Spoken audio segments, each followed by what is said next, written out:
vídeo na TV da sala de gatos pegando passarinho, brincando, porque isso distrai elas. Elas assistem TV, gente. E às vezes, sabe quando os pais dizem assim, e quando eu tiver um filho, eu não vou colocar TV pro meu filho. Meu filho vai ser educado na perspectiva freiriana, vai ser tudo na base do diálogo. Aí quando o filho já tem uma certa idade, é tudo Peppa Pig. É tudo na Peppa Pig, que não aguenta. Isso, então, bem isso. Esse negócio de dizer que não vai colocar o filho na televisão é tudo mentira. Quando vê, estão tudo lá assistindo o desenho.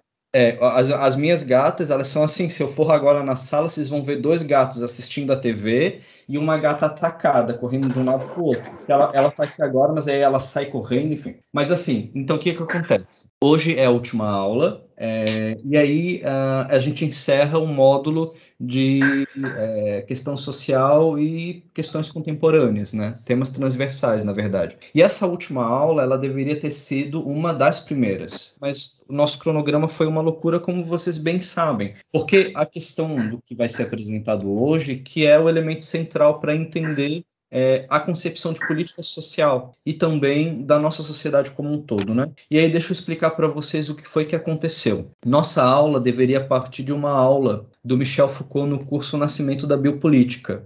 Nesse curso do Nascimento da Biopolítica, que ocorreu dia 14 de fevereiro de 1973, se eu não me engano, posso estar errado, Michel Foucault ele apresenta e explica o que são as políticas sociais numa perspectiva neoliberal. E esse curso que ocorre em 73, né, que imagina, o neoliberalismo estava começando ainda com as suas experiências em países da América Latina, no Chile principalmente, e também na Inglaterra, mas ele já dizia o que seriam os programas de transferência de renda. Então, o que é interessante desse curso, dessa aula, que a gente não vai ver hoje, infelizmente, é que Michel Foucault ali, ele explica o que são as políticas de transferência de renda, né, como o programa Bolsa Família, antes da existência deles, né? E aí a ideia era gravar uma aula apresentando esse curso e já apresentando algumas ideias dos artigos, né, que eu indiquei para vocês, para depois a gente ir para o debate na aula.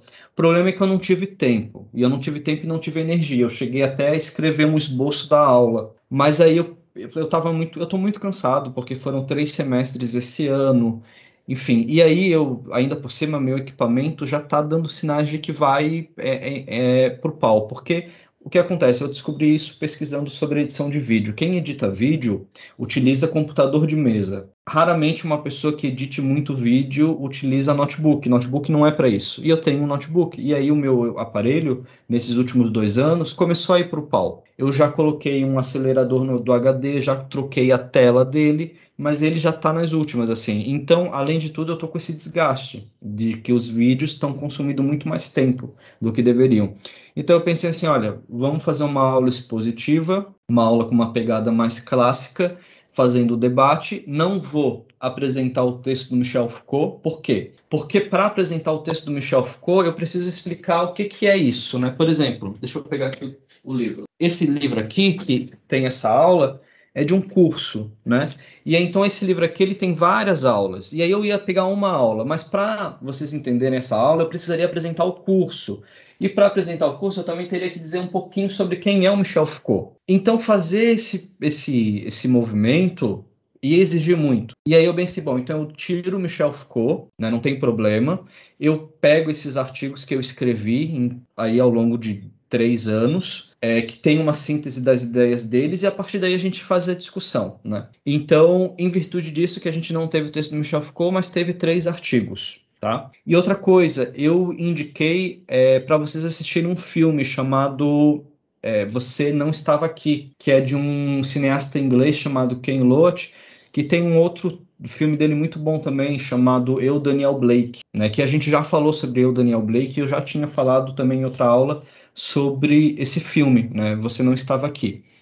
Porque, querendo ou não, esses artigos e esse tema vai chegar até esse ponto, né? Que é a ideia do empreendedorismo, do indivíduo como empresa de si.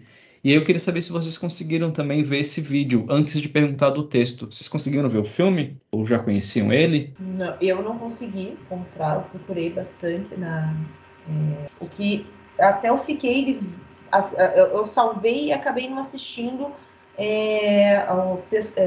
pessoas falando sobre o filme, né? Uhum. Tem inclusive um que eu acho que é de quase 1 hora de pessoas discutindo sobre o filme. Esse que eu ia acabar assistindo, só que eu acho que, como o professor falou, assim, eu não sei se foi o mês que pegou todo mundo pelo pé e que tá difícil, assim, como eu falo sempre, eu tenho, né, participo, leio. Essa semana realmente foi uma semana, assim, que quando eu vi já era sábado e foi bem complicado. Tentei procurar pelo menos a questão do vídeo, que até o professor colocou lá, né, se acharem outro link e tal. Não achei, mas tem documentários, não, tem pessoas que falam e fazem críticas, resenhas sobre o que eu ainda pretendo em algum momento ver, mas não consegui ver agora. Tá. Não, tranquilo. Daisy, você tá com a mão levantada? Você conseguiu ver o filme? Então, eu já tinha assistido o filme. Conta a história de um trabalhador lá que teve um problema no coração e vive uma luta para receber os direitos dele, né? Ele é bem forte, traz muito para a nossa realidade dos trabalhadores aqui no Brasil, né? Porque, se eu não me engano, acontece em Paris, acho que é em Paris, né? Não, é na Inglaterra. Isso. Esse é o Daniel Blake. Então, E aí o outro que seria para essa aula é o Você Não Estava Aqui. Esse é o estilo do Daniel Blake. O Daniel Blake se passa na Inglaterra. Eu sei disso por causa da Margaret Thatcher, porque a Inglaterra ela tinha uma tradição de estado de bem-estar social que, quando a Margaret Thatcher assume como primeira-ministra, ela destrói toda a articulação, a organização política dos sindicatos, e vão perdendo direito atrás de direito, assim, historicamente, né? E aí essa é a crítica que o filme apresenta. E aí Você Não Estava Aqui vai apresentar essa perspectiva, mas a partir da precarização do trabalho, né? Que Mas eu vou assistir. Vou baixar bem... o aplicativo e vou assistir provavelmente amanhã. É bem bom. Nani, você tá com o microfone desligado. Ai, perdão, agora sim. Eu aluguei o filme no YouTube, paguei R$5, então não é um valor assim, a qualidade muito boa, e eu gostei demais mesmo do filme, por conta de que você parar para pensar como a precarização do trabalho, ele extravasa, né, a ponto de atingir a família, a estrutura familiar, e em todos os sentidos, né, até da educação das crianças, toda a exploração, assim, é impossível também não se identificar, né, quem nunca passou por essa precarização no trabalho, por essa exploração e uberização, a ponto de pensar assim, será que vale a pena ser autônomo, né? Que apesar de ser autônomo, ele estava escravizado no trabalho, né? Então achei muito impactante, muito emocionante e fiquei pensando nos nossos usuários, né? Nos atendimentos que eu faço com criança e adolescente, fiquei pensando assim no impacto do trabalho familiar, né? Como ele atinge essas crianças, essa educação, e como a gente vai conseguir lidar com isso, né? Porque é culpa de todo mundo e de ninguém, como que acontece isso, e reflete também nos nossos atendimentos. Achei muito interessante. Vale a pena assistir o filme. O que eu acho interessante no Você Não Estava Aqui, né, o filme como um todo, é porque, assim, é um homem que começa a trabalhar como entregador da Amazon. E ele descobre que ele precisa atingir uma cota de entregas diárias, e isso significa correr por tudo, né, de maneira alucinada para fazer as entregas, tendo que fazer xixi em garrafa de água, porque não pode parar para urinar, não conseguindo estar em casa para dar conta dos territórios que ele recebe de entrega, tendo que lidar com as pessoas mal educadas, porque assim, você recebe a encomenda da Amazon, do Mercado Livre, só que assim, você é uma pessoa educada, você conversa, você assina, né, e você tenta ser o mais ágil possível, mas essas pessoas encontram muito filha da puta, gente que não tem o mínimo respeito por trabalhador, e aí imagina o quanto não deve ser difícil para eles lidarem com esse tipo de coisa. Mas, para além disso, você tem algumas pistas, né, ao longo do filme que é bem interessante que a gente vai discutir. Primeiro, a propriedade dos meios de produção. Então, veja, nós, trabalhadores, nós não temos os meios de produção. É um suposto básico, historicamente. A gente tinha fábrica para trabalhar, a gente tinha o supermercado onde a gente utilizava a caixa registradora. Então, a gente nunca teve os meios de produção. Os meios de produção sempre foi do dono da empresa, do dono do mercado, do dono da transportadora. De repente, o trabalhador se vê numa situação em que ele tem que ter os meios de produção, uma parte deles, pelo menos, que é o instrumento principal.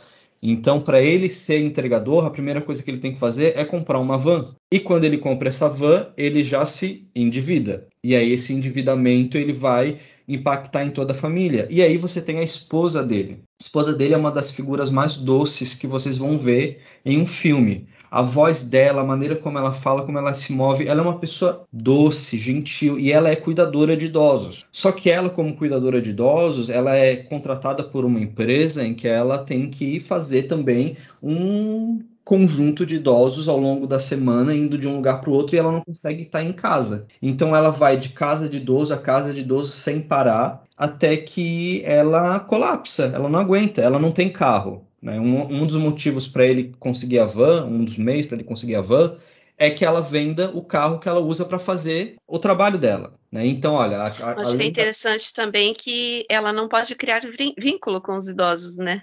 Não pode também, porque ela não sabe se ela vai estar lá amanhã, e senão também que os idosos começam a abusar dela, no sentido de exigirem que ela faça coisas para eles que não está no horário, que não é função dela, né? Em virtude da falta de um vínculo afetivo também. E aí, nesse processo, você tem duas crianças, um adolescente entrando naquela fase terrível em que a gente quer mandar o adolescente para um acampamento e para ele voltar só adulto. Acho que todo pai e toda mãe já passou por algo assim. É normal que o adolescente se rebele, né? Enfim, deixemos os jovens ser jovens, mas francamente.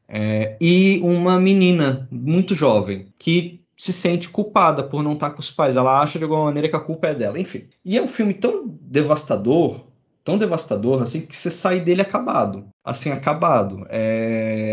E aí você começa, vamos lá. O que é interessante nele, para além desse cenário que a gente coloca, né? Ele não romantiza a superexploração como os filmes norte-americanos tendem a fazer. Então, nos filmes norte-americanos, que existe essa ideologia, essa racionalidade liberal, né? O Weber mesmo já falava disso no Espírito do Capitalismo, a ética protestante e o espírito do capitalismo. Então, quando você vê esse tipo de produção na norte-americana, a tendência é de romantizar. Olha, a pessoa ela trabalha 16 horas por dia, ela chega em casa, mas ela olha os filhos na cama e, nossa, vale a pena o esforço, pelo menos eles estão bem, enfim. E para além disso, o que isso vai nos apresentar então? Vai nos apresentar o seguinte, olha, a condição da classe trabalhadora hoje, em muito, é isso. Então, ela não tem mais a figura do patrão, que era um opressor, ela tem agora a figura de um sistema de avaliação, de comentários e de desempenho, que vai dizer o quão boa ela é no exercício das suas atribuições, das suas funções, seja como entregador, seja como cozinheiro, enfim. Então, assim, esse filme era mais ou menos para colocar vocês no espírito da discussão. Para além de Eu, Daniel Blake, e esse filme, Você Não Estava Aqui, e aí você só descobre por que esse título no final do filme, é um toque no final que, né, faz com que você saia ainda mais pesado do filme. Tem um outro chamado 2 Dias e Uma Noite, que não fala do processo de uberização, é de uma mulher na França que ela é demitida depois de voltar do trabalho com um quadro de depressão, e aí o chefe dela coloca a seguinte possibilidade: olha, se você convencer os seus 12 colegas do setor, a maioria, né, dos 12 colegas, a cederem o bônus de Natal para que você continue, então você vai ser recontratada. E aí ela passa 2 dias e uma noite indo na casa de todos os colegas para tentar convencer eles a abrir mão do bônus de Natal para que ela não perca o emprego dela. E é um filme... Esse assistiu, Pro. Assistiram? Eu não sei, foi o professor que pediu pra gente assistir. Não sei qual professor que pediu pra gente assistir, mas a gente assistiu e fez uma conversa sobre isso. Eu acho que foi o professor Eduardo. Tá. Não foi? Não tenho certeza, mas alguém pediu pra gente assistir esse filme. Não, mas foi discutido em aula. Então, vocês viram que interessante esse filme, né? Olha, a gente entra aqui no campo de uma negociação que é pérfida. Você está pedindo para a pessoa escolher entre uma questão moral de tirar um recurso que para essa família vai fazer toda a diferença, para que ela pense em você. Só que essa é a relação ética num processo coletivo de trabalho. E aí, a partir do momento em que a gente se atomiza tanto, se desvincula tanto do outro, é que a gente consegue só pensar na gente nesse processo, né? Esse filme é muito interessante. Então, esses 3 filmes, eu acho que eles formam uma boa cartografia para a gente pensar a condição a qual a classe trabalhadora se encontra submetida hoje. Foi a professora Lúcia Alecastro que pediu para a gente. Certo. Então são 3 filmes interessantes assim para se pensar isso, tá? E aí a gente entra propriamente no nosso tema, que daí eu vou compartilhar aqui com vocês. Eu fiz uma apresentaçãozinha. Queria saber se vocês conseguiram ler os artigos, só para eu ter uma ideia de como que eu posso tratar o conteúdo. Vocês conseguiram ler? Como é que foi para vocês? Não tem problema se não leram, é só para eu saber se eu vou precisar esmiuçar muito ou se dá para tocar mais. Eu consegui ler aquele do Big Data, né, que eu acho que é escrito por você e eu acho que Caio, e eu achei muito interessante porque eu também já tinha visto o filme, né, e essa substituição, né, da figura do patrão e tal, por um software, né, e daí é interessante que o texto também traz um pouco disso, né, e também sobre eu achei muito interessante desse texto, dessa questão sobre as relações mesmo, que a gente também vê muito presente no filme, mas principalmente dessa representação que a gente passa a ter social sobre de como esse Big Data, de como, né, essas novas configurações, né, da reestruturação produtiva, ela traz como oportunidade, como as pessoas... Eu achei muito, muito frases de Instagram, assim, sabe? Como se a vida fosse fácil e só falta a gente, né, lutar um pouco mais. Seja resistente, né? Você nasceu para brilhar, essas coisas assim, né? E eu achei muito interessante a presença disso no texto, né? Porque, na verdade, quando a gente vê esses filmes, e eu acho que é isso que eles trazem mesmo pra gente, eles não romantizam, né? Porque o tempo todo a gente passa a colocar essa responsabilidade sobre ser feliz, sobre ser bem-sucedido, né? Nas pessoas. Então, as pessoas são responsáveis pelo sucesso, por brilhar e tal, né? Você só, né, não está fazendo o seu melhor. E não é bem isso, né? Não é nada disso. Então, achei bem interessante a abordagem dessa ideologia mesmo, né, dessa forma de racionalidade se impregnou, né, nesses nossos tempos aí. Sim, Tayane, o que eu acho interessante nisso, se a gente faz uma análise histórica, a gente entende que em momentos de crise no modo de produção, para superação dessa crise, sempre há um processo de reorganização do que a gente pode chamar de processo produtivo. Então, sempre se insere novas estratégias para assegurar a valorização do capital nesse processo. Então, o que a gente tem hoje nesse cenário, né? A gente teve, em 2008, a crise mundial das subprimes, que começa nos Estados Unidos, no mercado imobiliário, e que vai derrubando a economia em todo o mundo, em 2008, né? E aí, nesse momento, em 2008, e aí esse artigo que você mencionou, ele vai explicar isso, ele vai falar o seguinte, olha, então, em 2008, a gente teve, a partir desse ano, a ascensão desses aplicativos. Então, o que acontece? Os sistemas já estavam funcionando, a gente estava se habituando a esse tipo de meio operacional. Então, o Uber, por exemplo, ele vai surgir em 2009, se eu não me engano. O ANB um pouco depois. E aí o que acontece? Esses aplicativos eles vão oferecer para essa classe trabalhadora precarizada uma estratégia de sobrevivência. Olha, você tem um carro, então por que você não compartilha o espaço do seu carro para alguém que também precisa ir para a mesma rota que você e tira uma grana extra? A mesma coisa o ANB, você tem um quarto vago no seu quarto, então um quarto vago na sua casa, então por que você não aluga esse quarto para que as pessoas que estejam em trânsito por um tempo possam ter um lugar para se hospedar? E aí você tira um dinheirinho e essa pessoa também não precisa pagar um hotel. Você teve um processo de desmaterialização do processo produtivo à medida em que, pelo menos nesses casos, então você não precisava mais da figura do ônibus, do táxi ou do seu carro para conseguir se locomover, nem, por exemplo, do hotel. Veja, o ANB ele compete de frente com as maiores redes de hotel do mundo, mas o ANB não tem um único prédio. Ele não precisa. Da mesma forma, a Uber tem a maior frota de motoristas hoje no mundo, pensando os países, né? Mas eles não têm um único carro ou um único motorista contratado por eles. Então, o que é interessante nesse quadro é que em 2008, nessa crise, se consolida, se apresenta, aliás, esse modelo. E esse modelo nos diz isso, olha, você pode tirar uma grana se você oferecer a sua casa, se você oferecer o seu carro, e aí vão aparecendo outras alternativas dentro, né, que são diluições delas. Mas, com a pandemia, que ocorre aí em 2000, começa no início de 2020, só um pouquinho, gente, tá? Estão pedindo para entrar. Pronto, aqui chegou. Ai, deu. Mas em 2020, com a pandemia, a gente tem a consolidação definitiva desse modelo. Então, os entregadores, aliás, o pessoal que trabalhava e que se viu demitido, foi trabalhar como entregador, por exemplo. E aí adensou ainda mais. Mas não apenas no Uber, mas em outros aplicativos de entrega. Já que a gente não podia ir para a rua, já que a gente não podia se submeter, então se adensou ainda mais isso. E a mesma coisa outros aplicativos. Então, a gente teve com a pandemia a consolidação de um modelo que emerge e surge em 2008, tá?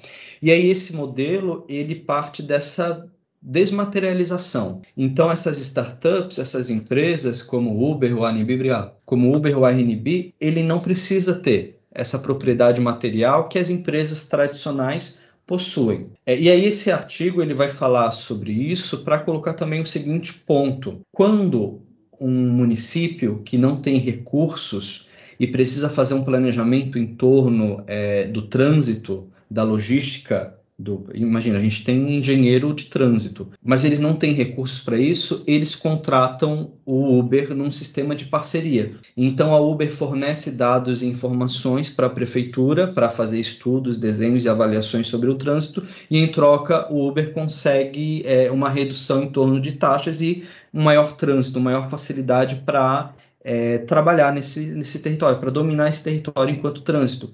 E o modelo do Uber é um exemplo só de parceria entre poder público e essas empresas da Big Data, mas você tem outros exemplos. Então, por exemplo, na Inglaterra, já existem aplicativos no âmbito da saúde que vai deter os dados das pessoas, os tratamentos de saúde que ela vai usufruir ou que ela precisa, outras informações e que são compartilhadas com essas empresas que vão desenvolver aplicativos de saúde, que vão desenvolver aplicativos para que as pessoas façam exercício físico, que vão desenvolver aplicativos para entrevista de emprego.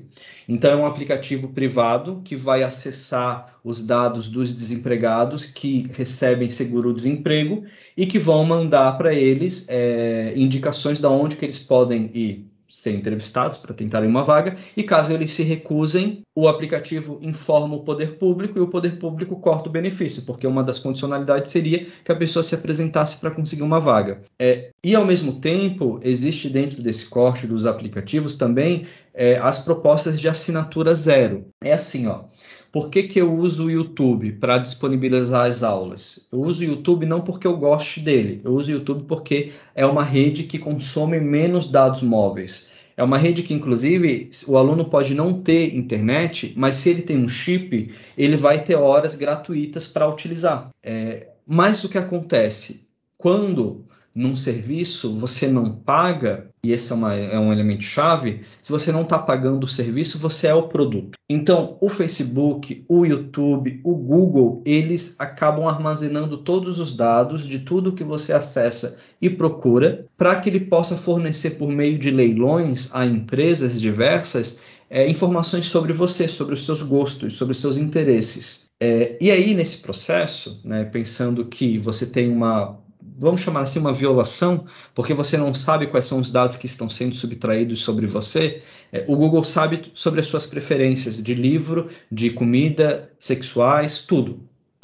E essas informações são recolhidas. Há estudos que comprovam que, por exemplo, quando você vai assinar o uso de um aplicativo, você tem uma quantidade de páginas para que você assine, né? Estou ciente, que se a gente lesse, a gente gastaria em torno de 2 anos da nossa vida, só lendo termos de uso, se a gente fosse ler todos os termos de uso dos aplicativos. E é nessas pequenas linhas, é nesses pequenos elementos que estão as informações sobre a concessão dos nossos dados para empresas diversas. Então você tem esse cenário em que plataformas como o YouTube, por exemplo, são mais baratas, são mais acessíveis, mas não porque sejam públicas, mas porque elas estão o tempo todo vendendo os seus dados nesse processo. E o Facebook é a mesma coisa. O Facebook tem projetos sociais que disponibiliza acesso à internet para redes ou para localidades pobres, mas esse acesso à internet se restringe ao próprio Facebook. Então você vai acessar as informações, mas apenas pelo Facebook mesmo.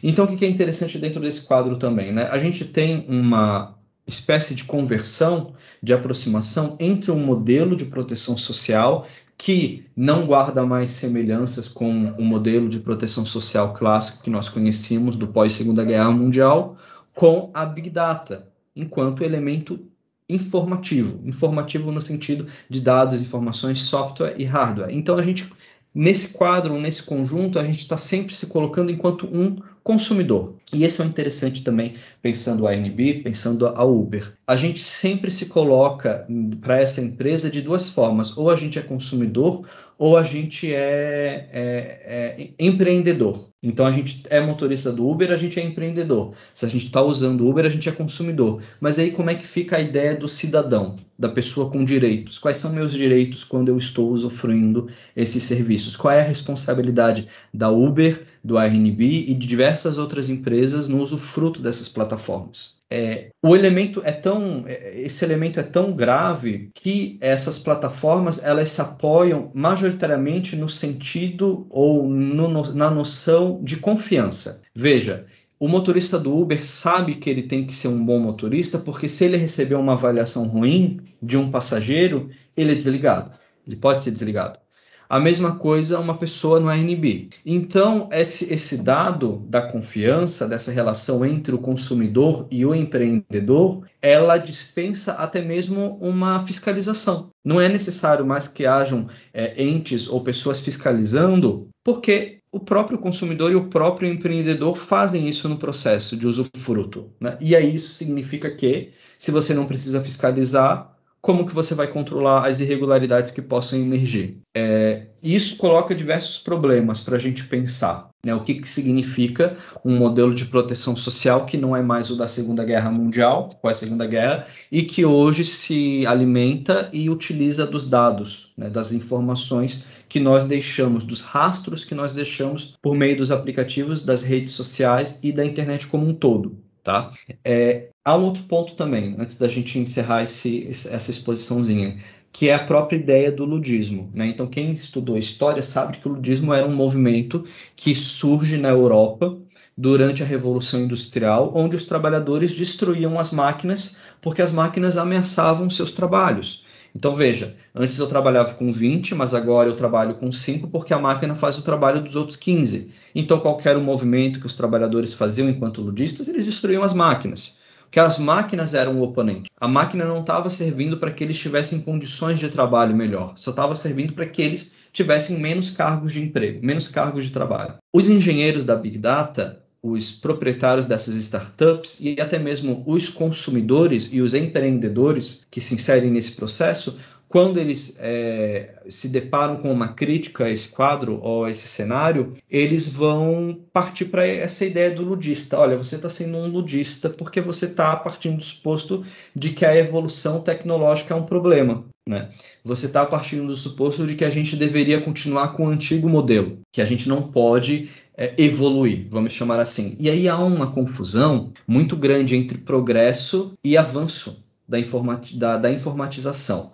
Progresso, ele pressupõe não apenas o avanço material, mas assegurar que nesse processo todos tenham condições cada vez melhores de vida. Isso é progresso, pensando a sociedade. O que a gente vê é um avanço da informalização, um avanço dos processos de digitalização da vida, da exploração via Big Data. E esse avanço, ele é apresentado como um progresso. Mas se ele não está compartilhando ou ofertando condições melhores para as pessoas na sociedade, não é um progresso. Da mesma forma que o neoliberalismo também não é um progresso quando desresponsabiliza o Estado. Também não é um progresso o recuo das políticas públicas e sociais quando passa a reconhecer nos indivíduos ou nos sujeitos entes empreendedores, enfim. Então, esses são alguns elementos, né, que vão aparecer no artigo e que nos interessam quando a gente está pensando o que significa as bandeiras de luta da classe trabalhadora que lutou para romper com o tédio da vida na indústria, na fábrica,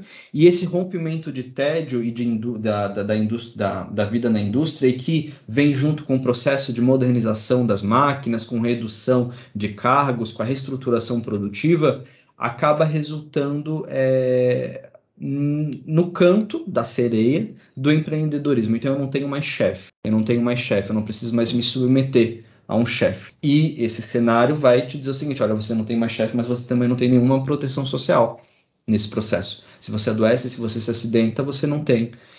Ao mesmo tempo, se você trabalha como entregador para uma empresa como a Rappi, por exemplo, você pode começar e você pode ganhar R$10 por entrega. Mas depois de 2 anos, se você triplica a quantidade de entregadores, a Rappi começa a pagar R$5 por entrega. E ela pode fazer isso, porque está sobrando gente para trabalhar como entregador. E não há nada que regule isso. A função dos sindicatos, antes de oferecerem piscina para os trabalhadores, porque os sindicatos hoje só querem oferecer, muitas vezes, piscina e espaços de lazer. Não, mas os sindicatos, eles tinham uma função, e têm uma função principal aí, central, que é a luta por assegurar certas conquistas para que não sejam perdidas. Mas a partir do momento que você não tem nenhuma forma de regulação, isso significa que o RAP, a Uber, o ANB, eles podem fazer cobranças ou fazer pagamentos mais baixos para o empreendedor e não vão responder a nada, porque eles não têm vínculo empregatício. Esse é o elemento-chave também. Tem um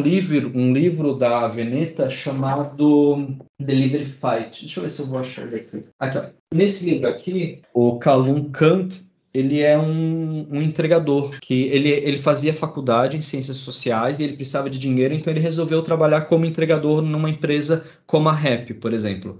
E ele vai colocar aqui a maneira como o trabalho dele durante 1 ano como entregador resultou em adoecimento, enfim. E é interessante porque quando ele vai colocando esse cenário da Inglaterra, tem muito a ver com o que acontece no Brasil. E ele faz esse estudo próximo às eleições que a gente teve no Brasil em 2018, com o Bolsonaro, né, sendo eleito.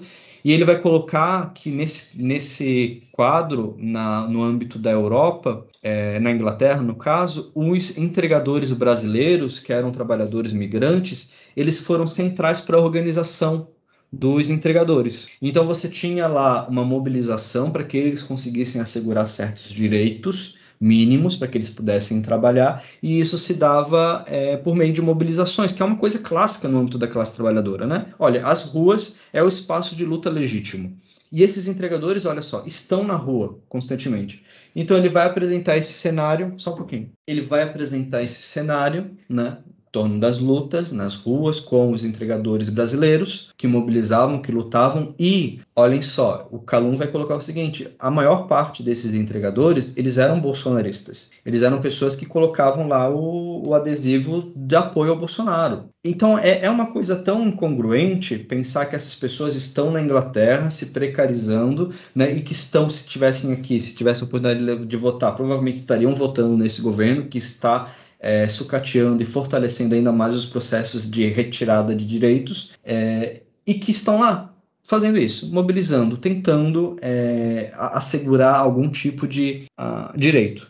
Né? Por quê? Porque esse é o elemento que hoje os trabalhadores que trabalham com as entregas, com Uber, enfim, estão impondo, que olha, ou a gente começa a regular isso, ou a gente não vai conseguir mais, a gente não vai suportar. Então essa é uma perspectiva que está muito evidente hoje em dia em torno desses trabalhos que envolvem o empreendedorismo, né? O empreendedor e o consumidor, que é, olha, ou a gente vai começar a ser regulado, ou a gente vai colapsar. E essa é a questão, quem vai regular? Porque as empresas, Uber, ANB, essas empresas de entrega, dizem que elas não têm funcionários, elas têm colaboradores, elas têm parceiros, mas não há um contrato de trabalho. Então você entra num limbo do direito trabalhista que não se resolve sem muita luta. Enfim. E é uma coisa análoga à escravidão, né?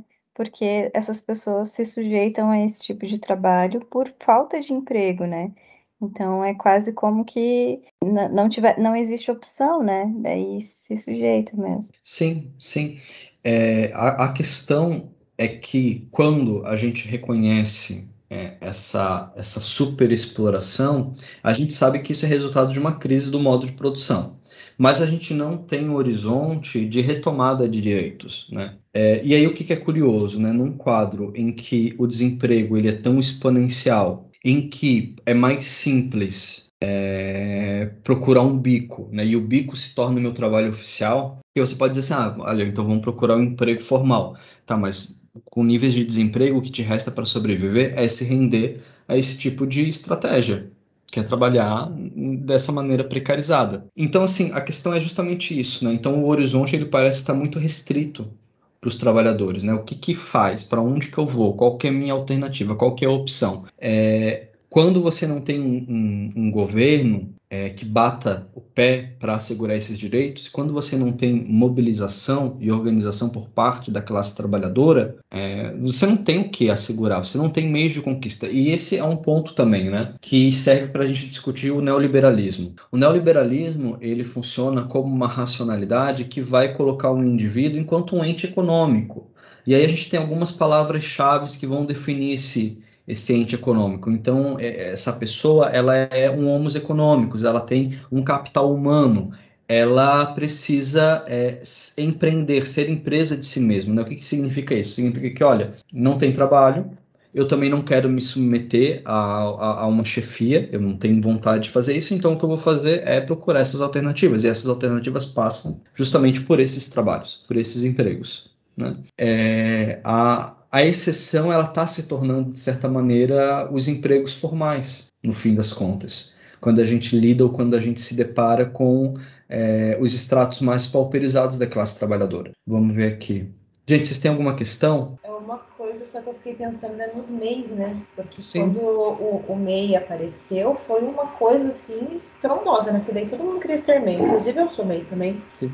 Porque era muito mais aquela ilusão realmente, né? Não que ele não tenha sido negativo para mim, né? Mas eu vejo quantas pessoas fizeram, né? E tem aquela questão de fechar a empresa, né? Ou fechar o MEI não é como abrir. Abrir é a coisa mais fácil do mundo. Você não consegue fechar. Eu vejo que muitas pessoas que fizeram hoje não pagam mais e nem foram mexer mais com isso, que vão ter dor de cabeça talvez em algum momento da vida, porque eu acredito que não vai ficar assim, porque pela dificuldade de fechar a empresa, né? E o MEI é um pouco uma ilusão, porque você pensa, agora eu sou o patrão, né? Não, gente, eu falava, quando eu tive comércio por um tempo, até por isso que eu abri o MEI, porque eu precisava comprar material para minha loja, então o MEI facilitava, né, o CNPJ. E você acaba sendo, você trabalha muito mais, você tem que correr muito mais atrás das coisas, e também a questão dos direitos, né? Você tem alguns direitos lá, mas para você conseguir eles, é uma burocracia do cão, assim. Então, é complicado, é um pouco uma ilusão, é como você está falando, a questão do Uber, de todas essas empresas aí, que igual esses tempos eu estava vendo, eu não sei se foi pela especialização ou eu estava assistindo algo falando da Amazon, né? Que o dono da Amazon é o cara mais rico hoje em dia, né? Do mundo, assim. O cara tem dinheiro que ele pensa assim, por que eu vou me preocupar com as pessoas que se o mundo acabar eu vou para Marte? Tipo, tinha uma parada assim, sabe? Sim. O cara tem tanto dinheiro que ele não tá nem aí para a Terra, ele pode ir para outro planeta se ele quiser. Então, você falando tudo isso, vai vindo várias coisas, reflexões nesse sentido, né? Que você pensa assim, o cara tem tanto dinheiro, o cara sei que tá sendo gravado, mas desculpa, ele tá pouco se fudendo com o resto, que ele pode ir para Marte, entendeu? Azar. O cara que tá trabalhando, que o cara tá sofrendo lá, igual você falou, eu não cheguei a assistir o filme, lógico, mas o cara tem problema no coração, ele tem que trabalhar pro cara, o cara não tá nem aí pra você. Sim. Ele tem dinheiro para ir para onde for, se caso algo venha acontecer. Sim, concordo, Silvana. Cláudia? Complementando o que a Silvana tá falando sobre o MEI, agora a nova moda, né, os contratos intermitentes, que vem aí para substituir os MEIs, com uma falsa idealização de direitos protegidos, né? Porque chega a ser ridículo essa contratação que se diz que você tem os mesmos direitos da CLT, mas ao mesmo tempo não, porque tem as convenções trabalhistas que desfaz toda essa proteção dos direitos. Não sei se alguém já ouviu falar sobre, né, essa nova a lei da reforma trabalhista com os contratos intermitentes, mas é parecido com os MEIs, mas diverge em algumas situações. Sim. Então, a estratégia é o seguinte, olha, mesmo o Estado fazendo a regulação, ele está abrindo para qualquer tipo de iniciativa. A proposta da carteira de trabalho verde e amarela era isso, por exemplo.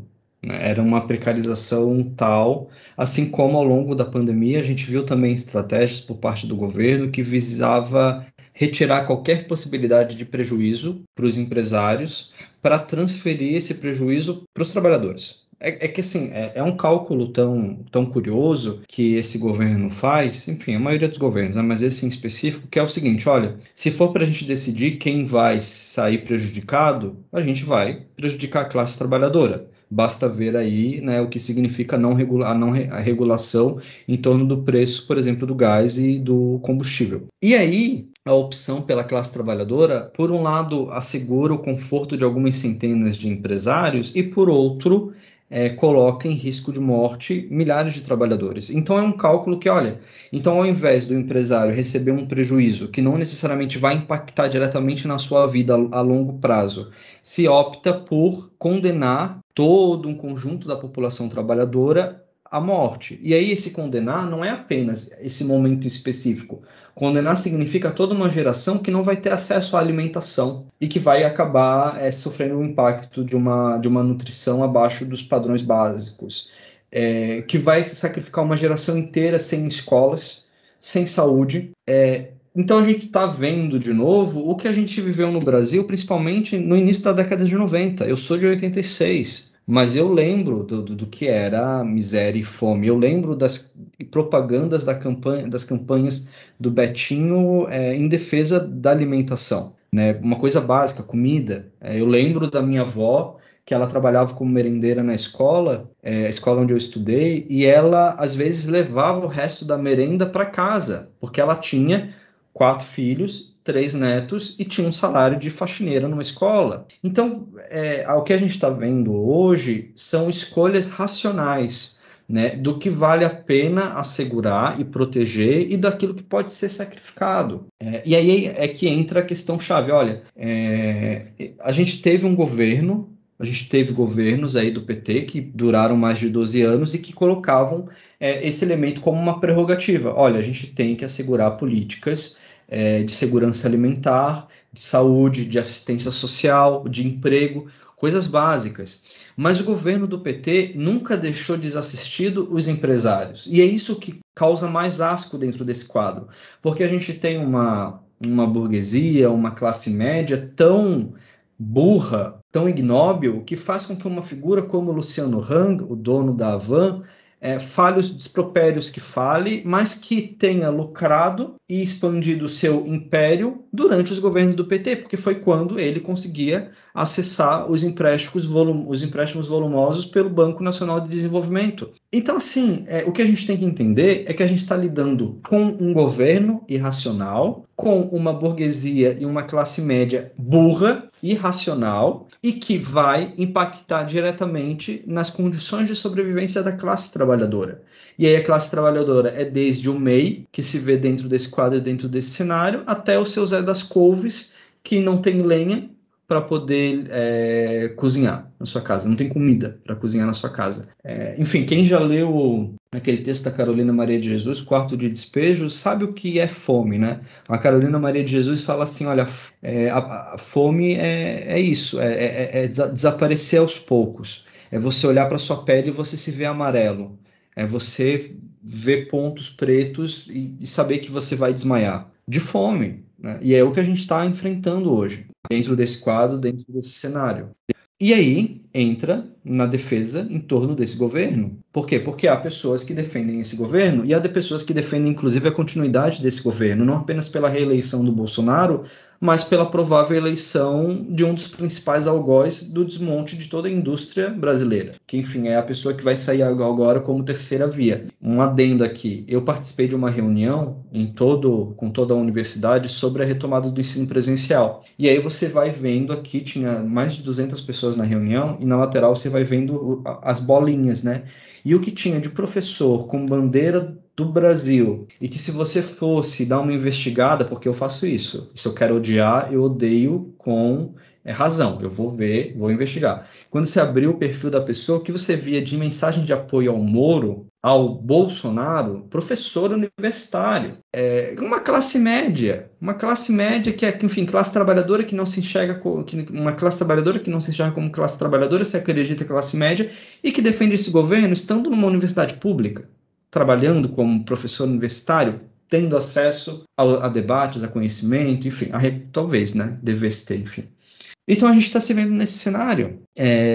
Eu sei que, por exemplo, olha, eu acho que essa disciplina, que esse curso não deveria se posicionar politicamente, vamos dizer assim, eu acho delicado. Olha, eu não estou me posicionando politicamente aqui, eu estou fazendo uma leitura bem pragmática. Se você me disser que o governo Bolsonaro é melhor que o governo que a gente teve do PT no que se refere às políticas sociais, no que se refere ao enriquecimento da classe média e também do empresariado, eu vou dizer que, olha, lamento, a gente tinha um outro país. Se isso não é o suficiente para você entender o buraco em que a gente se meteu, o que a gente vai ter? Então, assim, a gente se vê num quadro, num cenário muito difícil, assim. E um dos efeitos diretos disso é sobre as políticas sociais, que daí entra no outro tema dessa disciplina. O que é uma política social neoliberal? Se eu fosse perguntar para vocês, mediante o que a gente tem discutido, mediante os textos, como que vocês definiriam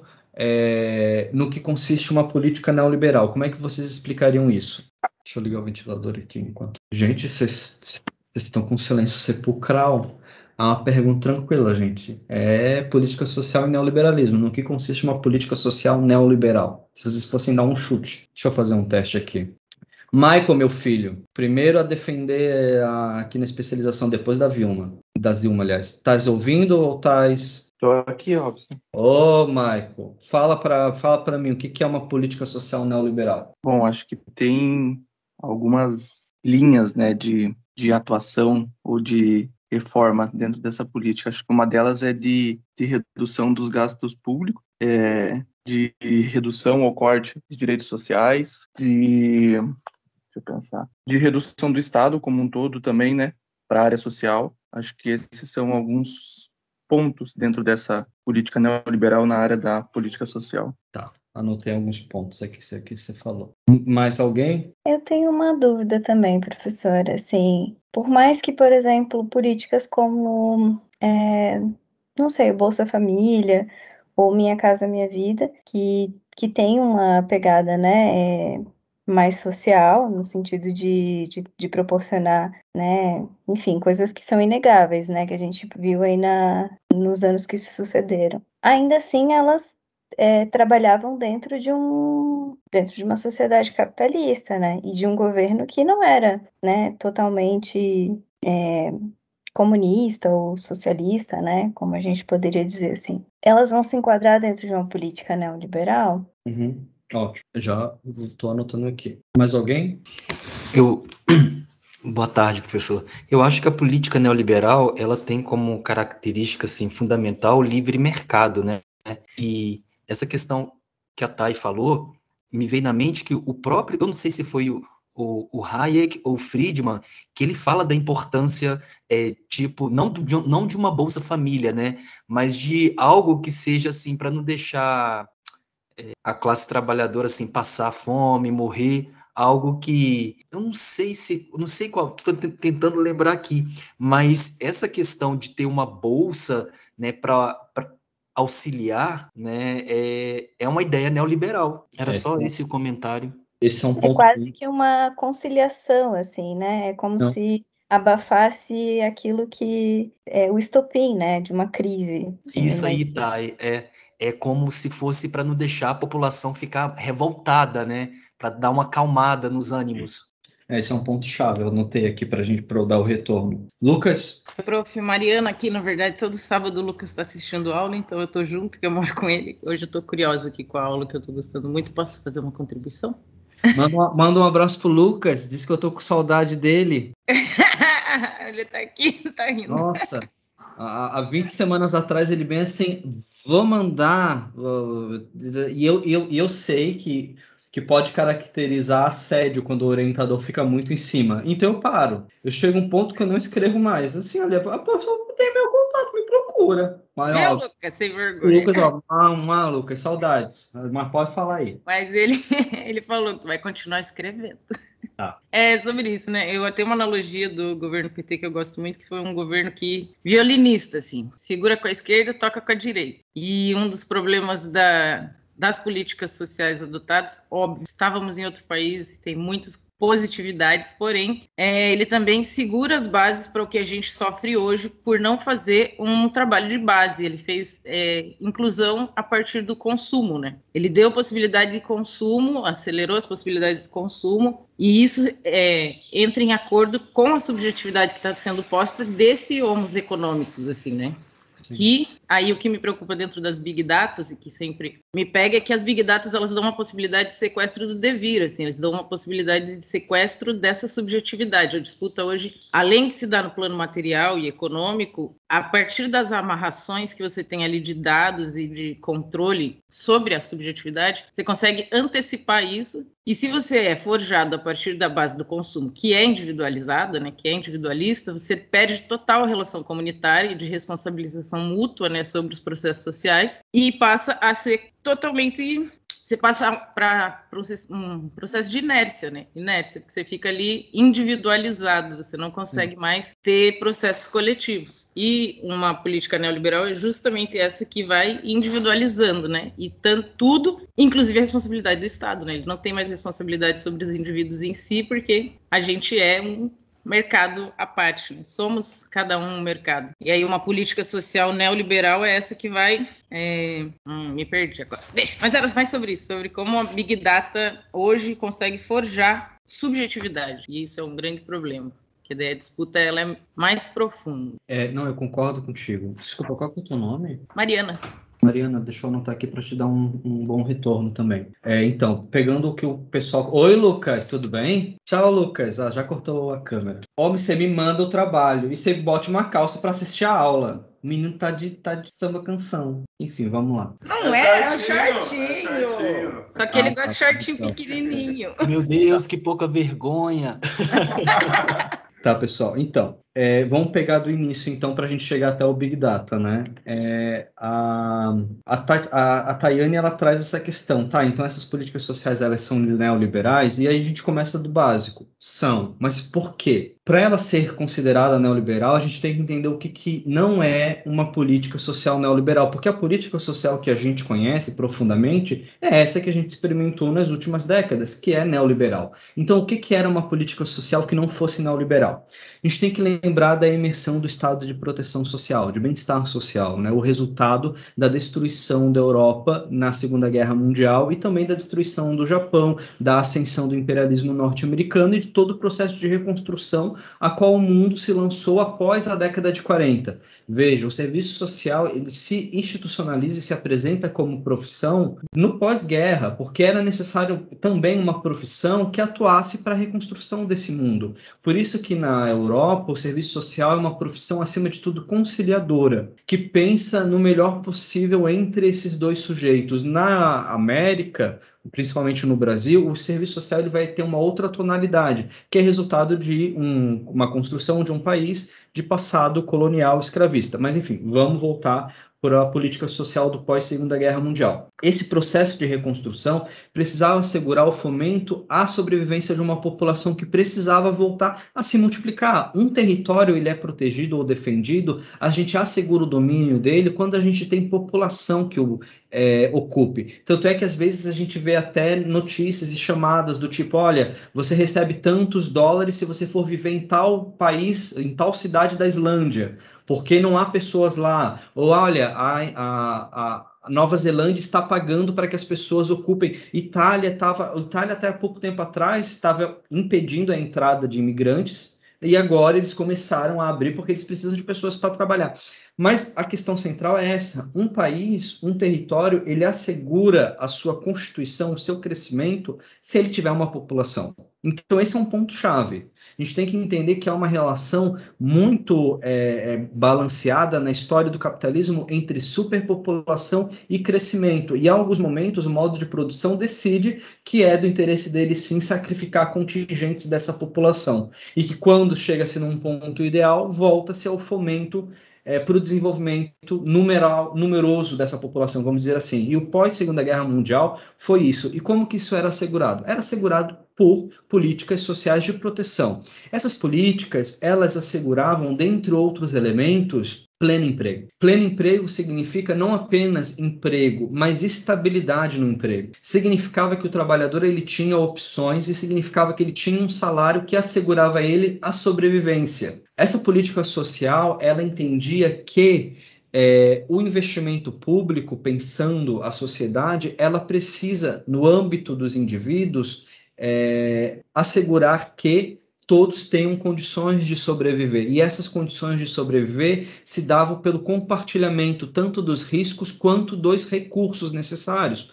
Por isso que uma política social é, acima de tudo, um pacto social, que uma sociedade faz no seu interior. Então, veja, eu financio políticas sociais, mas eu não necessariamente utilizo elas, mas eu sei que elas importam para o desenvolvimento da sociedade. É o mesmo que as políticas públicas. Nós pagamos, por meio dos nossos impostos, a ampliação da infraestrutura no nosso país. Construção das estradas, construção de hospitais, tudo isso importa para o crescimento de um país, de um território. E a gente paga de maneira indireta. As políticas sociais foram a mesma coisa durante muito tempo. O problema foi que, em um certo momento, a partir da ascensão da escola de Friedman, Hayek, com a defesa desse novo liberalismo, que daí vai passar a ser chamado de neoliberalismo, é que vai se dizer o seguinte: opa, o Estado ele não tem que intervir. O Estado, quando intervém e assegura a sobrevivência dessa população, acaba impedindo a expansão do que a gente pode chamar de livre mercado.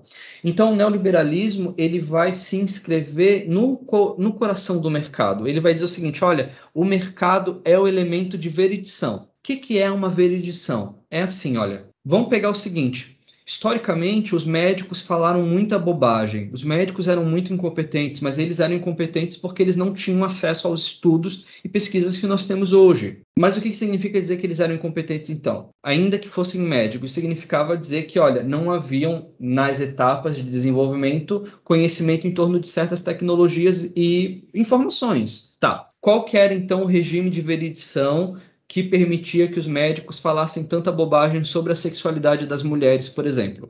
O regime de veridição era um regime específico de dominação sobre o gênero feminino, que hoje não se justifica mais, embora se mantenha, certo? Então, isso é um regime de veridição. É um conjunto de discursos, de códigos e condutas que legitimam a prática de certas profissões, de certos profissionais, de certos atores da sociedade. O regime de veridição que emerge com as políticas sociais pós-Segunda Guerra Mundial era o do estado de bem-estar social. Só que a gente tem uma guinada a partir da década de 70 com a ascensão do neoliberalismo, principalmente no âmbito da Inglaterra com a Margaret Thatcher, que é o seguinte: olha, não existe essa coisa de sociedade. O que existe são indivíduos e, no máximo, família. Então, você desmantela todo o desenho de organização por parte da classe trabalhadora. Você desmantela as políticas sociais que eram financiadas por essa classe. E você tira do cenário do governo e da gestão pública a defesa do bem-estar social. E aí, qual que é o resultado disso? É um conjunto de políticas sociais que vão continuar existindo, mas que não vão ter mais como regime de veridição o bem-estar social e coletivo.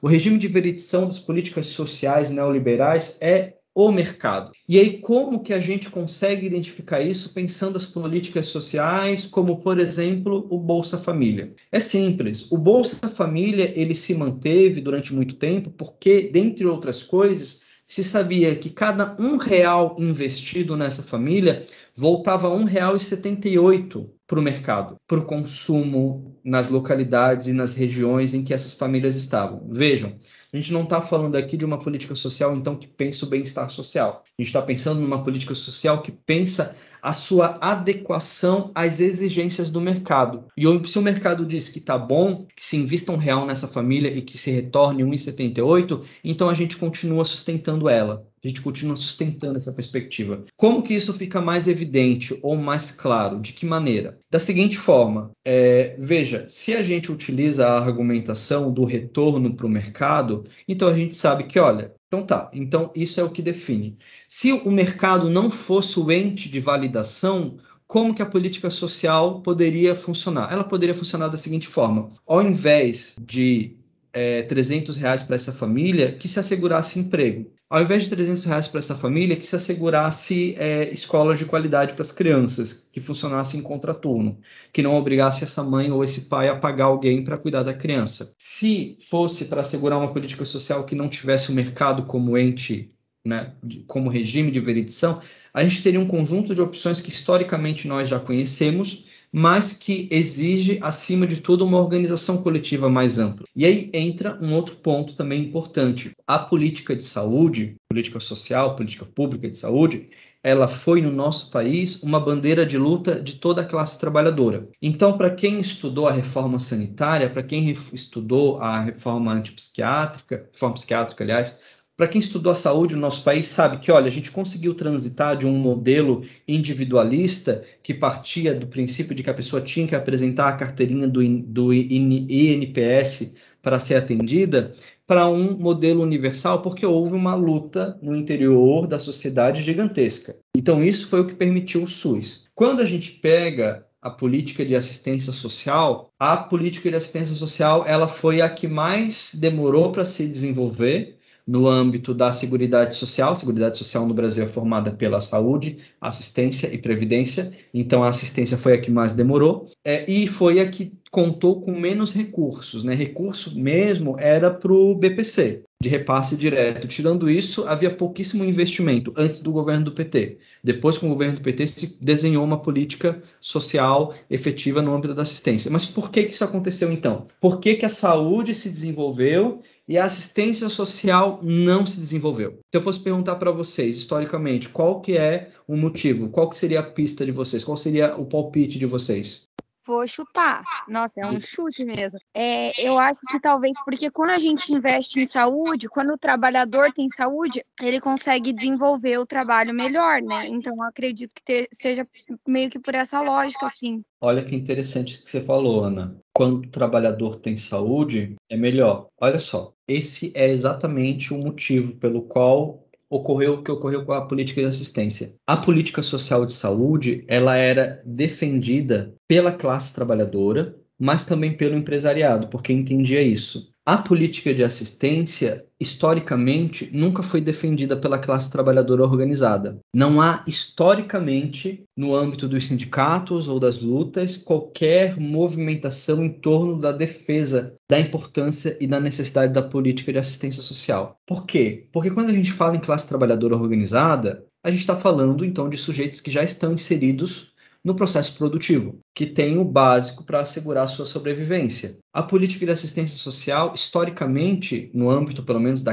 Carta Constitucional, ela se destina àqueles que dela precisarem e comprovarem essa necessidade. Então, a gente tem, historicamente, um corte que vai nos dizer o seguinte: a política de saúde vai ser defendida. A política de assistência, quem é que vai defender a política de assistência? Se não tem nenhum interesse em torno da classe trabalhadora organizada, daqueles que já estão inseridos nesse processo. Então, quando a gente está falando sobre a racionalização neoliberal, a gente tem que entender que isso já havia sido incorporado também pela própria classe trabalhadora em sua organização, de entender que uma política como a política social, ao longo da década de 80 e 90, como a assistência social, não precisava ser defendida, porque o que o trabalhador precisava era de saúde, porque para sobreviver, ele já tinha o seu trabalho. Isso nos denotou um prejuízo e um atraso gigantesco. Então, veja, quando a gente fala de política social neoliberal, a gente está falando do Estado, a gente está falando do mercado, a gente está falando da burguesia, mas a gente também está falando da própria relação da classe trabalhadora com esse entendimento de sociedade, que migra de uma sociedade que entende que os riscos sociais e o financiamento da Seguridade Social precisa ser compartilhado com outro desenho de sociedade que diz o seguinte, olha, repassa uma bolsa. E aí entra a perspectiva neoliberal centralmente, que é essa. Olha, a política social aqui é dada em caixa, é dada em dinheiro. A gente dá R$300 e volta para a sociedade R$500, né, para o âmbito do mercado. Isso é interessante. Então, mantém isso. A gente faz desse jeito. E aí entra a defesa da renda universal. A renda universal hoje, ela é defendida tanto pela direita quanto pela esquerda. Gente, direita e esquerda racional. Eu não estou falando aqui da extrema direita.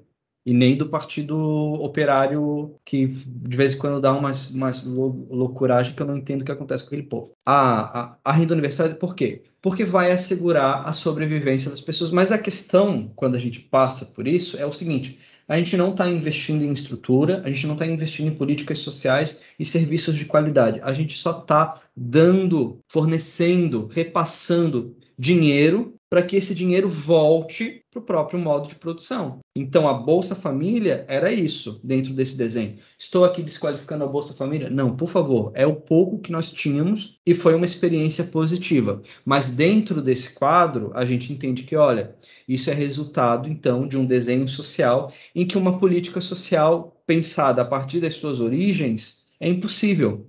Não tem como eu compartilhar os riscos sociais de viver em sociedade quando toda a responsabilização se restringe ao repasse de recursos, tá? E aí entra as colocações da Mariana, né, sobre entender que, olha, então esse foi um governo que, né, teve essa malemolência. Gente, a pessoa, me desculpa, mas mesmo quem não gosta do Lula deveria gostar do Lula, porque olha o que este homem consegue fazer depois de décadas de desqualificação, desmoralização pública, ao qual ele foi submetido, preso, né? E depois a gente viu o resultado da prisão dele, né? O que estava em jogo, o que estava sendo planejado. Este homem consegue ser recebido na Europa com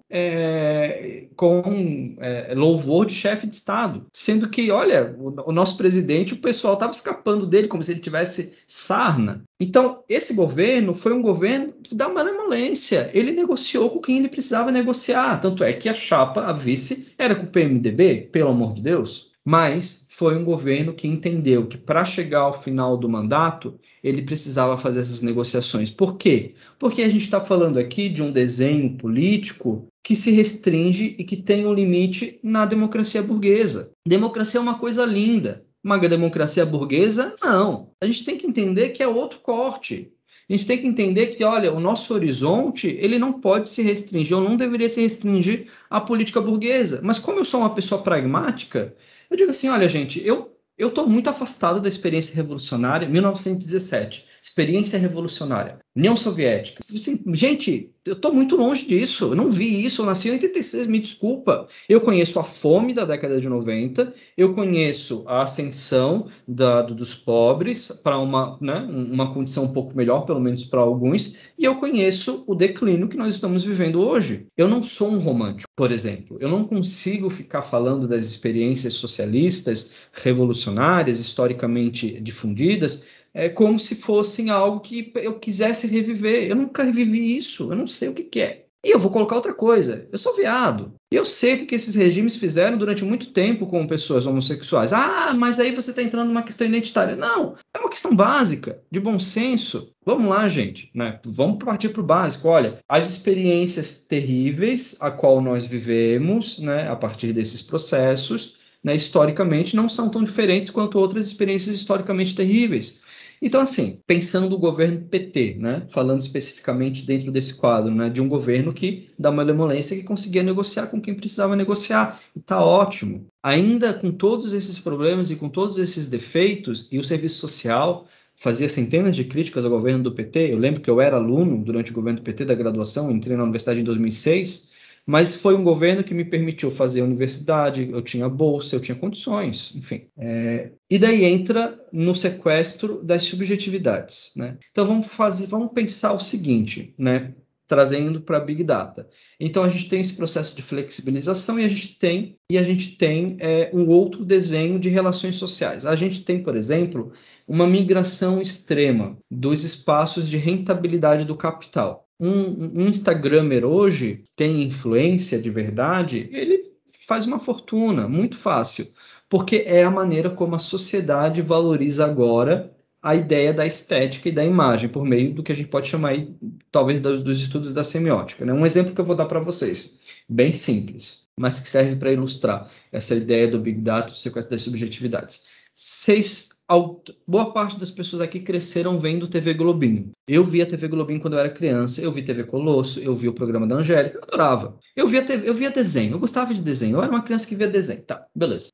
Aí, a partir de um certo momento, se decide que, olha, esses programas podem continuar, mas não pode ser feito merchandising de produtos infantis, o que está certo. Criança não tem que ser tratada como um consumidor, ela não tem condições de ser encarada como um consumidor, embora, né, o capital o tempo todo diga que não, que a criança é uma consumidora também. Pois bem, quando, por legislação, as emissoras não podem mais difundir propaganda comercial de produtos infantis, os programas infantis começam a desaparecer. Ah, mas ainda tem o Bom Dia e Companhia no SBT. Mas, meu filho, o que o SBT não tem? Então, assim, não conta.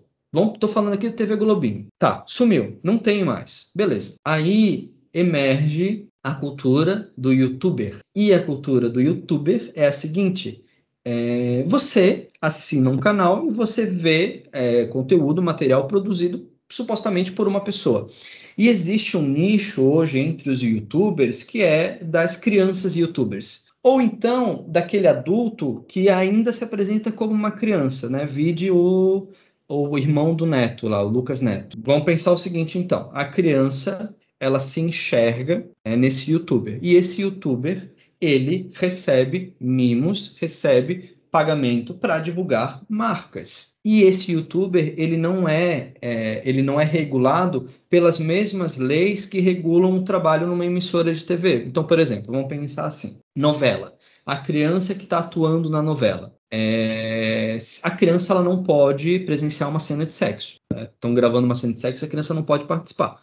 Óbvio. Mas, na década de 90, numa novela do Manuel Carlos, há um momento em que um casal está transando, uma criança entra, a filha deles entra, e aí um juiz da vara da infância proíbe a participação das crianças nas novelas durante um mês. Então, sai tudo, porque a Globo ela paga por ter exposto a atriz infantil a essa cena, a essa gravação. Então, você tem um conjunto de normativas e legislações que rege o trabalho infantil no âmbito da produção cultural. A criança pode trabalhar X horas, mas essas X horas precisam ser compensadas pelo estudo. Então, enfim, isso tudo vai regular o trabalho de figuras como a Maísa, por exemplo, ao longo do seu crescimento, mas isso tudo desaparece quando a gente entra na cultura do youtuber. O youtuber pode tudo. Então, uma criança no YouTube, ela pode receber qualquer coisa, pode fazer o que eles chamam de unbox, e abrir, tirar vários presentes, e ela vai ser assistida por milhares de outras crianças, e essas milhares de outras crianças vão ser expostas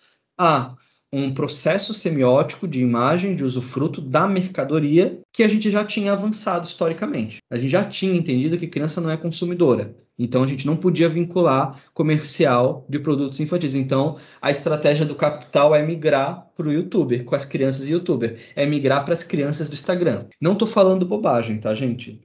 Um dos próximos passos da regulação em torno da internet, um dos principais vai ser esse. Porque está muito sério o que está acontecendo hoje. Quem tem criança pequena sabe o que significa isso. E isso é um exemplo de sequestro de subjetividades. Uma estratégia a qual o capital se lança. O capital ele não está interessado se o Lucas Neto gostou ou não do presente. O que ele quer é que ele atinja o máximo de pessoas possíveis, porque no âmbito da TV já não era mais possível. Esse sequestro das subjetividades, saindo do exemplo das crianças e indo para outros espaços, né, vai nos indicar o seguinte: olha, a gente não consegue ter espaços de socialização, de compartilhamento.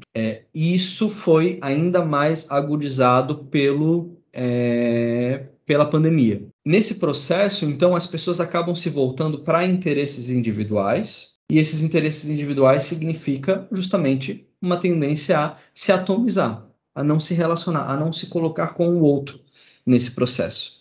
E aí, enfim, qual que é o resultado disso? É chegar à máxima do cada um por si. A gente chega ao limite de que cada um por si nesse quadro. Tanto de um desenho de políticas sociais que se coloca como neoliberal, e aí essa é a questão-chave, se as políticas sociais que emergem na Segunda Guerra Mundial têm como regime de veridição o bem-estar social, por isso que a gente vai chamar de regime de bem-estar social, as políticas neoliberais elas vão ter como regime de veridição não essa ideia de bem-estar social, mas de veridição em torno do mercado. O que é rentável para o mercado, o que retorna para ele, o que valoriza o capital, o que assegura que essa pessoa continue trabalhando. E a Big Data hoje é um parceiro direto, seminal, das políticas neoliberais, dessa atomização, dessa condição de trabalhador que não é trabalhador, é empreendedor, e de cidadão que não tem direitos, porque ele se coloca na relação como um mero consumidor sempre. E isso inclui a criança que está recebendo a caixa de Hot Wheels e abrindo as caixas feliz porque recebeu, fazendo um unboxing, e que ela se torna um produto dessa marca nesse processo. Eu viajei? Não, Rob. Ótimas reflexões. Não viajou, não. Não viajou, não. Você faz a gente viajar em outras coisas quando você fala isso, principalmente na questão dos youtubers. Porque eu, como professora de desenho e pintura para crianças, essas crianças estão muito envolvidas com youtubers, né? Eles procuram muito. E eu tenho que estar atenta, para poder participar, porque é o que eles estão vivendo agora. E você falando de um youtuber que se faz criança, eu não consigo lembrar, eu até procurei o nome dele, que eu não consegui encontrar. Tem um aluno que ele segue um youtuber, o cara já é tiozão, mas ele se veste e se comporta como criança. E como se diz assim, as crianças acabam tendo esses youtubers meio que como heróis, assim, né? Ah, eu vou ser igual o cara, eu quero ser igual o cara. E aí eu vou pesquisar sobre esses youtubers, até porque eu preciso interagir com essas crianças, porque, como você estava falando, é o que eles estão vivendo agora, né? É o mundo deles. E você fica pensando, meu Deus...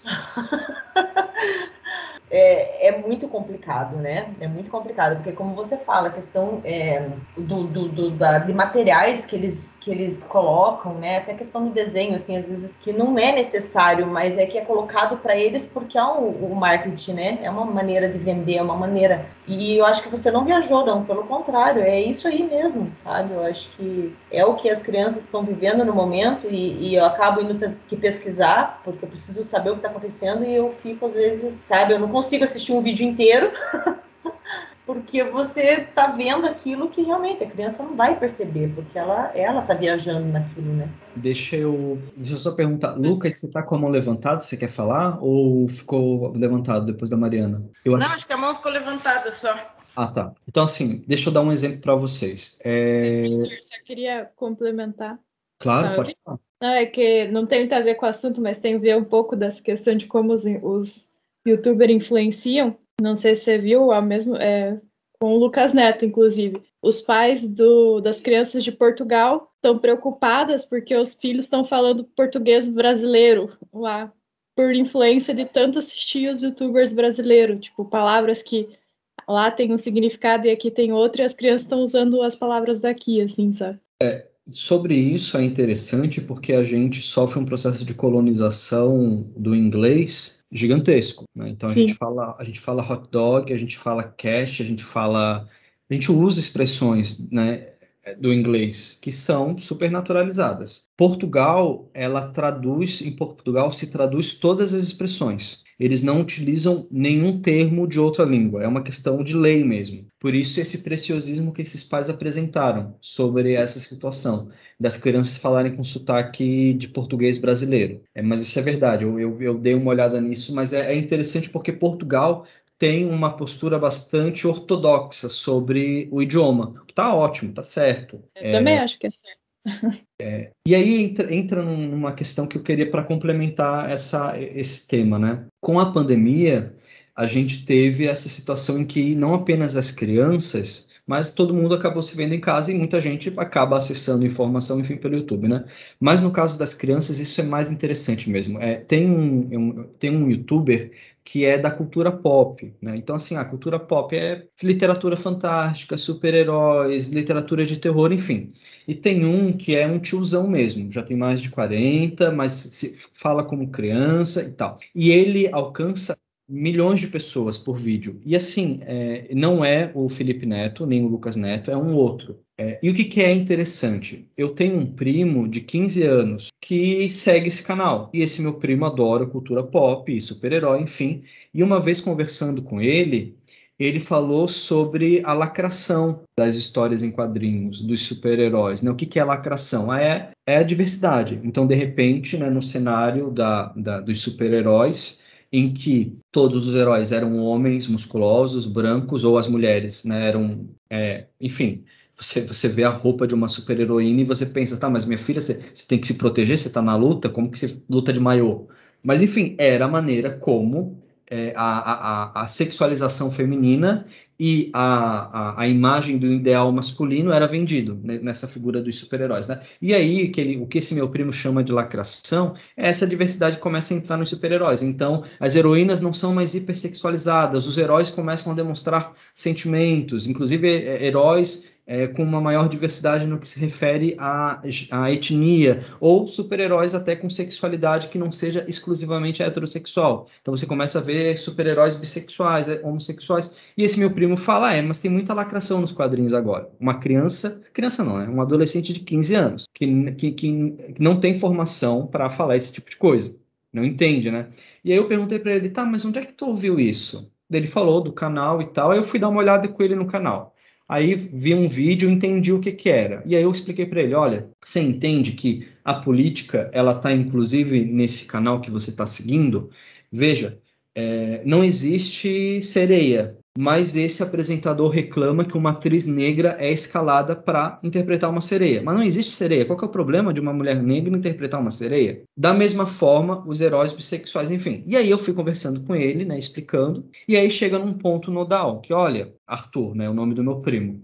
Inclusive, você sabe que os super-heróis são uma personificação do fascismo? E daí ele, assim, ele sabe mais ou menos o que é fascismo, porque ele ouve isso, né? Mas assim, não, como assim? Veja, a ideia de que as pessoas possam, por suas mãos, realizar justiça é fascismo, à medida em que essa justiça não tem como se diferenciar entre a justiça, enfim, cega, enfim, tomada de cólera, e aquela que é apenas revanchismo. E aí eu usei o exemplo do filme O Nascimento de uma Nação. Vocês conhecem o filme Nascimento de uma Nação? Sabem qual é esse filme? O Nascimento de uma Nação é um filme... O Nascimento de uma Nação é um filme de... Só deixa eu botar aqui para uma nação. É um filme de 1915. Nascimento de uma Nação é um filme de 1915, rodado nos Estados Unidos, e um dos primeiros filmes no formato de longa-metragem com uma narrativa.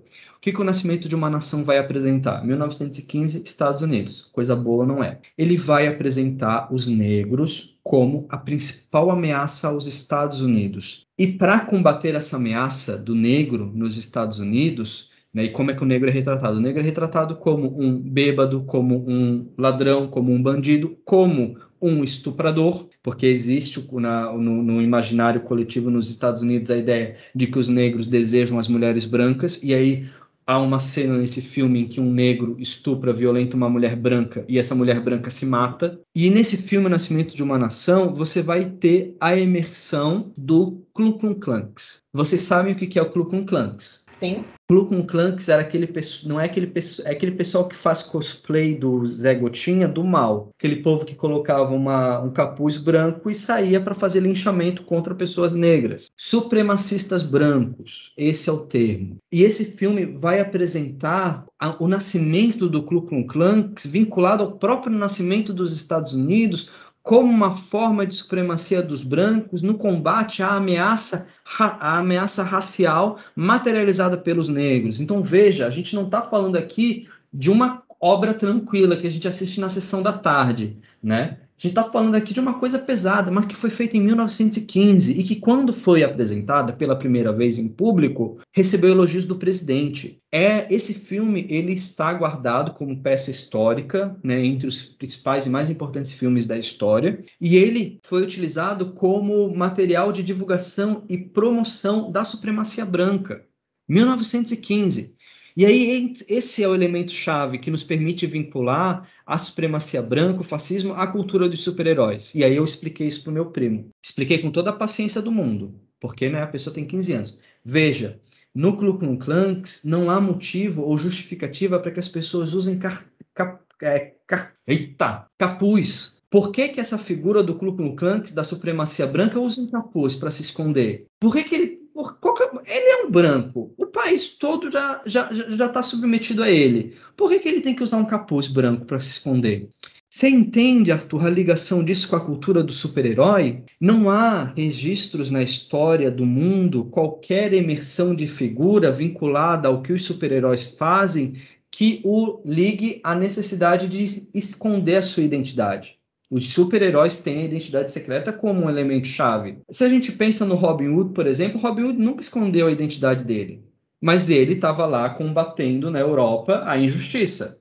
Uma coisa parecida ao que os super-heróis supostamente fazem. Outros exemplos históricos, não há. A ideia da identidade secreta, ela só é possível de nascer dentro de um país cujo cerne central de origem, de gênese, se dá no combate contra a raça negra pelos supremacistas brancos que escondiam sua identidade no processo de ataque. Então, é muito forçado fazer essa associação? Talvez seja. Eu não sou um estudioso de super-heróis. Não é essa a minha praia. Mas eu vejo que não é uma coincidência que a figura do Ku Klux Klan, esse rapaz, né, branco, com os capuz, com a capa, né, que sai caçando esse sujeito desviante, que na década de 1915 eram os negros, e que depois nas metrópoles, né, por Batman e tal, se tornam os criminosos, fazendo o que ele acredita ser justiça. E aí eu expliquei isso para o meu primo. Veja, Arthur, que você goste de super-heróis não é um problema. Meu problema é que você goste de super-heróis ignorando isso. Que você acredite que os super-heróis sejam essa coisa apolitizada. E que essa pessoa possa falar esse tipo de coisa, né, esse youtuber, sobre lacração, sobre diversidade, como se fosse uma afronta. Por quê? Porque a partir do momento em que um super-herói não é branco, não é hétero, ele não é mais o supremacista branco que era quando o Ku Klux Klan imperava e era o principal componente influenciador da cultura nesse país. E a gente assume a cultura de super-heróis como se fosse uma coisa normal, como se tivesse tudo a ver com a gente. A cultura de super-heróis é uma cultura fascista, que nasce num país fascista e que tem nas origens, no filme O Nascimento de uma Nação, com a organização política do Ku Klux Klan, um elemento central, o germe. E a gente ignora isso. E é isso que as crianças assistem e cultuam. É foda. É fácil lidar com isso? Não. Porque a gente cresce no imaginário com o Superman, com o Batman, com tudo isso. Mas a partir do momento que a gente começa a entender isso, com a história dos Estados Unidos e a origem dos super-heróis nesse país, com o componente, né, da identidade secreta, dos capuz, enfim, a gente começa é por isso que o super-herói é, acima de tudo, um fascista. Vocês acharam que a aula ia ser sobre política social? Estou eu aqui falando há 20 minutos sobre super-heróis? Mas vocês entenderam o problema? Ou eu estou viajando também? Total, prof. Tem até uma série que retrata bastante isso, que é aquela The Boys, que pega e... Essa série é muito boa, justamente traz essa noção do fascismo, traz todo um debate também sobre a representação da mulher, né, sobre até estética, roupas, traz também essa relação com o mercado, com a política. Essa série é muito boa, porque ela vai desconstruir esses personagens ali, e eles são muito bem escalados também. A representação da masculinidade também, com Édipo rolando, é muito bom. Indico. Sim, não, eu conheço isso. Eu sou uma pessoa que consome esse tipo de produção, mas eu consumo sabendo, assim, olha, tentando diferenciar, tentando separar, mas, enfim, minha missão é desencantar meu primo, que tem 15 anos, com tudo isso, né? Não pretendo transformar ele num, né? Eu vou dizer assim, olha, pode continuar assistindo, não tem problema, mas tenha isso claro. E aí eu acho que esse elemento também serve para que, né, olha, querem falar sobre super-heróis, sobre a cultura do super-herói com os filhos, os sobrinhos, né? Falem. Mas, olha, não esqueçam dessa origem, dessa suposta origem. Né? Não tem nada comprovado. Isso aqui é mais elucubração do que qualquer outra coisa. Mas antes, o fato de você assistir também para poder discutir com ele, né? Porque como que você vai discutir algo que você não viu, que você não está interagindo também, né? Então, a gente acaba tendo que pesquisar, procurar e como você diz, consumir isso para que a gente possa dialogar com essas crianças e adolescentes. Sim, até para não restringir a crítica a impressões, por exemplo. Por exemplo, o meu filme de super-herói favorito, para vocês terem ideia, é Watchmen, que é um filme que o povo odeia, mas que retrata os super-heróis como figuras fascistas. Os super-heróis são violentos, acreditam que detêm a justiça, a moral, a boa índole, enfim. E aí eu acho que é mais ou menos isso. Olha, se for para eu apreciar, que seja com algo fiel às suas raízes e à sua origem. Enfim. Mas vamos seguir então. Gente, vocês têm mais alguma dúvida, alguma questão antes de eu seguir? Não? Senão eu vou seguir aqui com a apresentação que eu não apresentei. Eu me percebi isso agora. Mas deixa eu ver aqui o que eu ainda não falei com vocês sobre. Olha, na real, eu, ao invés de utilizar o PowerPoint e fazer a leitura, eu acabei passando por todos os tópicos que eu tinha separado enquanto a gente conversava, o que é ótimo, né? E eu queria saber se vocês têm mais pontos a colocar sobre o tema, sobre a temática, sobre os artigos. A apresentação que eu preparei, ela tinha 26 slides, que são trechos dos artigos, com ideias que interessam para a gente debater. E eu estou vendo eles aqui, e a gente já passou por tudo, só que ao invés de ler, a gente foi falando. Mas eu já passei por tudo. É ótimo, né? Se vocês não tiverem mais pontos, a gente pode encerrar daí. Professor? Diga. Eu queria deixar como indicação também de série para fala um pouco também sobre a questão das políticas sociais, principalmente nos Estados Unidos, né, que é um país extremamente capitalista, então eles são bem contra essas coisas de política social, que é aquela série Made, não sei se você já viu, da Netflix, falando bastante, que é sobre uma menina que ela tem uma filha e daí ela sofre violência doméstica e sai de casa. Daí a série retrata bem como a dificuldade para ela ter acesso a essas políticas sociais, mesmo sendo vítima de violência doméstica. Tipo assim, para ela conseguir uma casa, ela tem que ter uma renda, mas daí ela não tem onde deixar a filha, e para poder ter acesso à creche, ela também tem que estar trabalhando, mas como é que ela vai trabalhar se ela não tem onde deixar a filha? É bem interessante, a série é uma boa indicação para quem quiser assistir. Eu conheço a série, inclusive a série é baseada num livro de memórias dessa mulher. É engraçado porque não tem tanta diferença assim nas dificuldades para acesso, né, a essas políticas e a esses serviços. E aí eu sei que também se aborda a questão justamente da violência doméstica, da vinculação desses indivíduos com relacionamentos abusivos ao longo da vida, né, e a maneira como a gente tenta romper isso pensando no componente geracional mesmo, né? Quem trabalha na área de serviço social, principalmente, né, na política de assistência social, enfim, acaba se deparando muito com esse tema quando lida com as famílias e com os diferentes conflitos que emergem no âmbito dessas famílias, né? E é bem interessante pensar nessa série como uma forma de elucidar e de pensar esse tema. É uma série bem interessante mesmo. E tem até a parte, né, que ela, na verdade, ela sofreu mais violência psicológica, né, não chegou mas provavelmente iria para a parte da violência doméstica, mas ela saiu antes, né? Sim. Mas tem um episódio que fala que no estado que ela mora, violência psicológica ainda não é considerado um crime, né? Daí ela ainda tem mais esse agravante, que ela fala que sofre violência, mas as pessoas não acreditam porque era só violência psicológica, porque não tinha um olho roxo. Sim.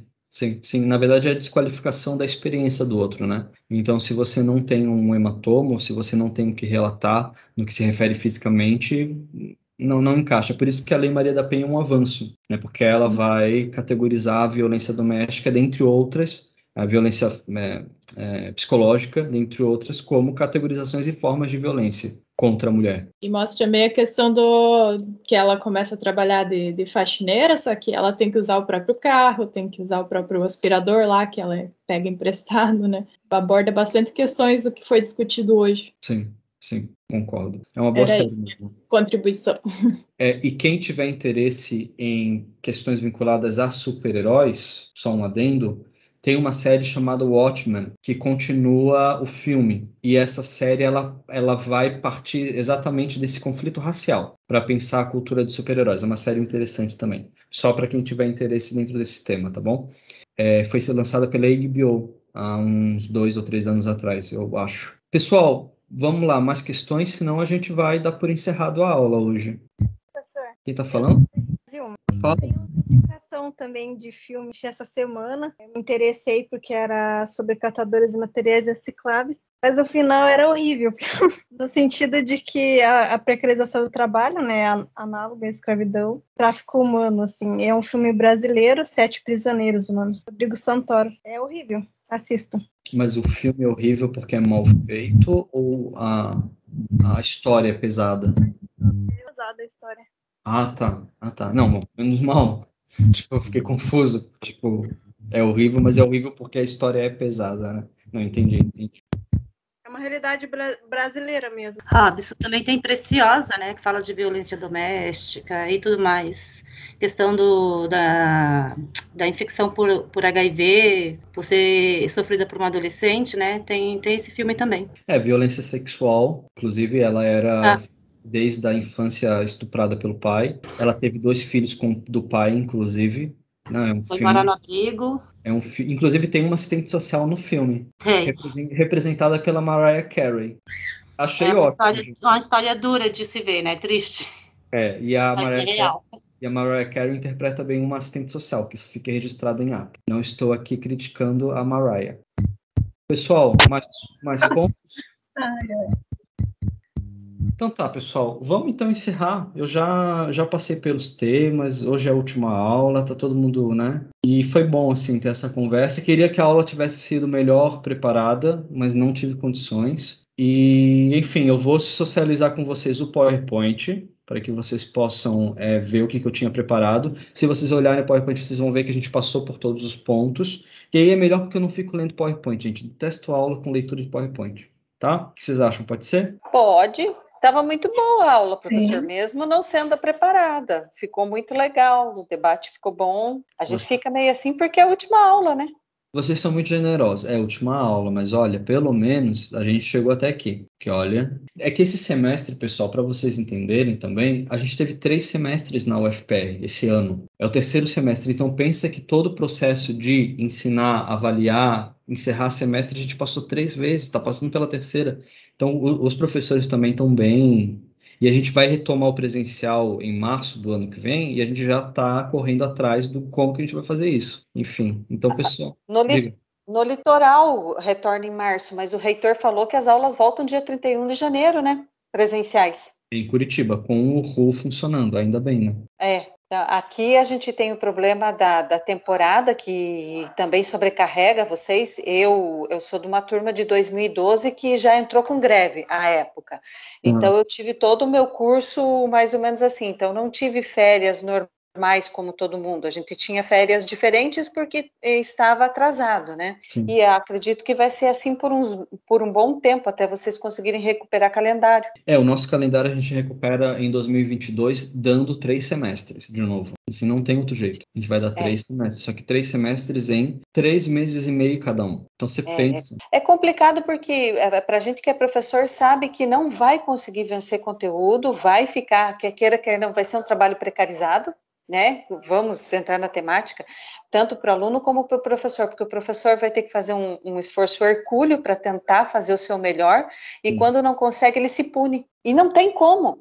Não tem como você dar 3 semestres num tempo que seriam 2. É complicadíssimo, tanto para o professor como para o aluno, mas é a solução que se consegue, né? Que se tem para o momento, pelo menos. Não, sim. Enfim. Pessoal, então... Vamos encerrar, foi ótimo, foi uma aula breve, mas enfim, acho que depois de 5 aulas juntos, acho que é a primeira vez que, olha, vamos então terminar um pouquinho mais cedo, vamos, e dizer que foi ótimo.